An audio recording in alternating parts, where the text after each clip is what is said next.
And with me for the first hour is political commentator and my fellow epic presenter, Russell Quirk, who's been putting in right old shift over Christmas, haven't you? They let me loose, I know, and I didn't get fired after the first try, so, yeah, all's good. I need you lot to go on holiday a bit more often, Kev. I'm available. I'm available. Lots to talk about today, Russell, but let's kick off with certainly the big political story, one that has shocked Nigel Farage himself. But Elon Musk suddenly rounds on Nigel Farage and says that he hasn't got what it takes and the Reform UK party needs a new leader in a rather excoriating tweet. As to say, Farage says this is a surprise. Now, they're trying to play it down. Everyone's saying, oh, Nigel's handled it really well.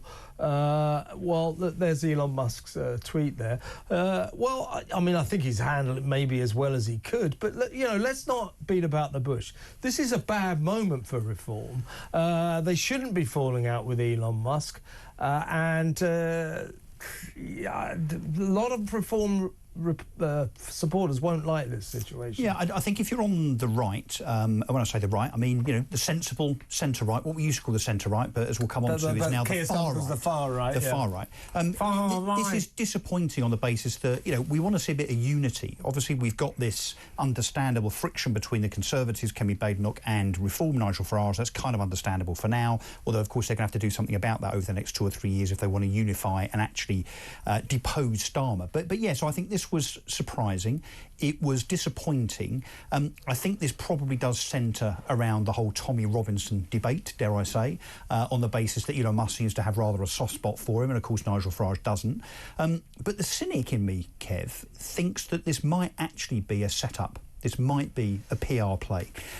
Now, yes, I might be crediting politicians with a little bit too much intelligence here, but when you think about how Farage now is setting his stall out as the leader of Reform, he wants Reform to be seen as more professional, less extreme. He's definitely distanced himself from Tommy Robinson. He has got rid of a few party members, you know, candidates and so on, that have said silly things in tweets. He did a lot of that in the run-up to the general election. So we could be forgiven for thinking that this is a kind of a cynical setup to make Nigel Farage look more sensible. The fact that he won't give in to Elon Musk, the fact that, you know, he has said that he's not going to give in to the whole Tommy Robinson issue.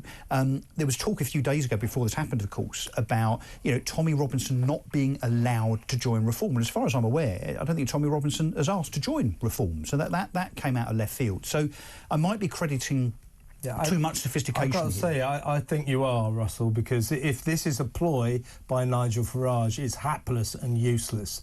It doesn't look good in this situation. This is bad because a lot of Reform UK supporters are either sort of very keenly supportive of Tommy Robinson, or they're vaguely supportive of Tommy Robinson.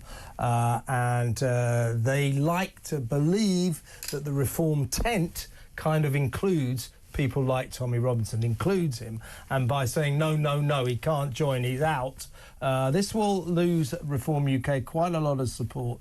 It's all very well to say, oh, it's brilliant, he's turned around and said no to the $100 million. I don't know what will happen now to that donation. I've got this feeling, though, somewhere down the line there might be some kind of rapprochement between Farage and Musk, and I suspect that Donald Trump might get involved, because this is not a good, this is, you know, they're trying to play it down, but this is a really, really bad moment. Well, Trump won't be happy, will he? So Trump and Farage are very, very good mates, of course. You know, they are thick as thieves, definitely on the same hymn sheet. So, you know, given that Trump and Musk are also kind of joined at the hip for now, lots of speculation insofar as how long that particular duo of alpha maleness will continue before that perhaps crumbles. But anyway, so, you know, it's not a good look, and it is very, very inconvenient. It's also a bit odd that it seems Elon Musk is now talking about, you know, Rupert Lowe being the natural leader of Reform, and he's never even met him, doesn't even know him.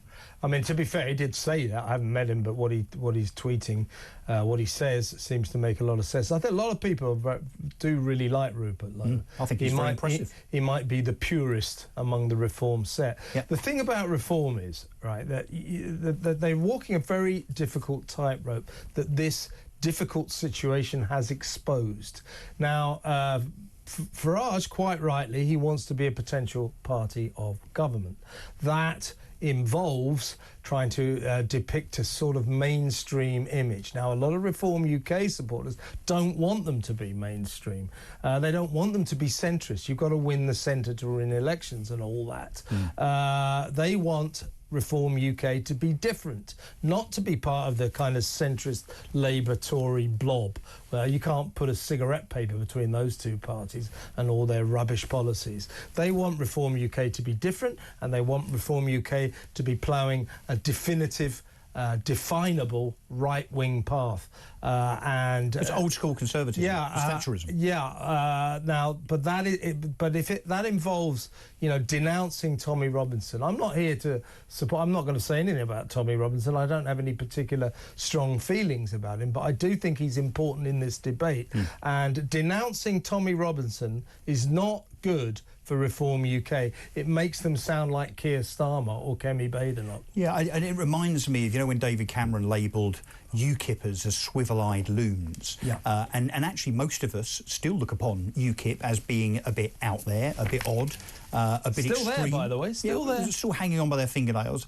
And so I wouldn't be surprised if there is an element of trying to professionalise reform going on here, in terms of, it not being seen as the swivel-eyed loon party, another rehash of UKIP and so on. So I think there is a job to do there in terms of candidates, membership, and kind of public perception generally being that this is a kind of, it is a mainstream party. And I hear what you say with regard to the membership of Reform, but Reform are never ever going to get elected to government on their own, full stop, let alone if they are seen as fringe. The clever thing to do, I think, is in 2 to 3 years' time, certainly not now, is there needs to be an agreement. There needs to be a deal done between Reform and the Conservatives. Now, not a merger, not a coming together as one party, but a selective choice of where each party stands, where they don't stand against each other. In that way, to your point, Kev, what they then manage to do is to take lots of votes on the right, including Conservative votes, by way of those people that think Reform are perhaps a bit too right-wing and like the Conservatives in terms of their kind of more centrist stance. That is the way you beat Labour. That's the only way you beat Labour. Yes, the problem is, in order for that to happen, I believe that the Tories, and I think they probably will do this fairly soon, they're going to have to ditch Kemi Badenoch. Yes. But Kemi Badenoch so far has been a disaster. Kemi, if you're watching, stop saying what you're going to do. You've been in the job a couple of months, you haven't done anything. Do something. Stop saying you're going to... You wait, we're really going to take Labour on. You wait. No, we don't want to wait. Get on with it. It's all platitudes and headlines, isn't it? I had this debate when I was hosting a week or two ago, and I said to Peter Barnes, I think, look, we need to see Kemi Badenoch's mettle. We need to know what she actually stands for, particularly on the important issues of, guess what, the economy and immigration, the things that most people are particularly concerned about.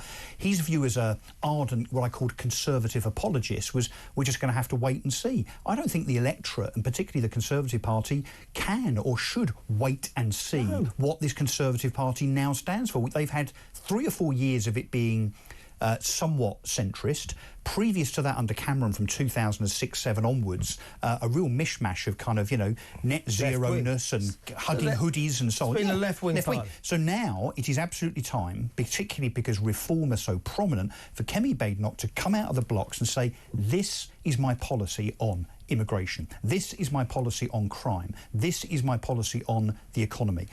She needs to do that to get the right on side. Otherwise, she's just going to run out of the little credibility she has got.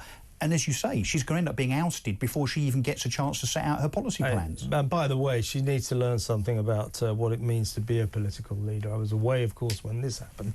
You would have covered it. But when the membership numbers of Reform UK overtook the Tories, for her to turn around and say, well, it's just not true. Well, it was true. Yeah. That isn't good enough. That is absolutely not good enough. It's not a child, it's not a kid's squabble in the playground. No, you didn't. Yes, we did. No, you didn't. Yes, we did. Reform UK's membership overtook the Tories, and the best she could do was say it's not true. Well, it was true. That really is not going to cut the mustard. It was a very amateur thing to do, particularly she was wrong. It looked very, very juvenile, very tit for tat, and actually she earned herself a very chunky Plank of the Week nomination, I can tell you. Yeah. Well, that's why I think she's not cut out for this job. She's known to be very combative, she's very argumentative, and that's classic Kemi, that is. She's also labelled... She gets a fact she doesn't like, so she just stomps her foot and says it's not true. She's also been labelled by many that are close to her as lazy. Yeah. Tim Montgomery tweeted that she was lazy. I mean, certainly so far. I mean, she's trying to paint this picture that, you know, she's, holding her powder, waiting to pounce. You know, I'm working out my strategy. And this has been like 2 months now, hasn't it? Well, the other interpretation of what Kemi has been doing for the past 2 months is a big fat zero, not much at all, enjoying the Christmas parties. Well, it may well be that some of her advisors are doing the old classic, which is to say, look, Labour are doing so badly, all you need to do is sit back and say nothing, but I don't think that's good enough. That's nonsense. And interestingly, not that I think Robert Jenrick was the magic bullet for the Conservative Party. I think he would have been better, but of course his integrity in terms of whether he really had right-wing credentials or not, I think was really kind of up for debate. But it was reported 3 or 4 days ago that the Robert Jenrick for Leader WhatsApp group has restarted. Yeah, I bet it has. There's going to be quite a few so-and-sos for leader groups. It's busy. They sense it. She ain't going to do it. I don't think she's good enough. I don't think she has quite understood the nature of her job. And, you know, squabbling with your right-wing rival, I mean, that is a bad look. As Farage said, you should be Labour, you should be attacking Starmer. Exactly right, right. Not Farage. She needs to get her act together. I still wish her all the best, but it's not looking good for Kemi, I'd say that. I wouldn't mind betting this time next year, she's not in the job as a Tory leader. I agree. Maybe Starmer won't be around either, because the odds are really stacking up against him. I mean, can that guy put a foot right? Next up, we're going to be talking about his ludicrous defence of himself today, and on his record for dealing with the grooming gangs when he was Director of Public Prosecutions. His record is a disgrace. He effectively let it happen.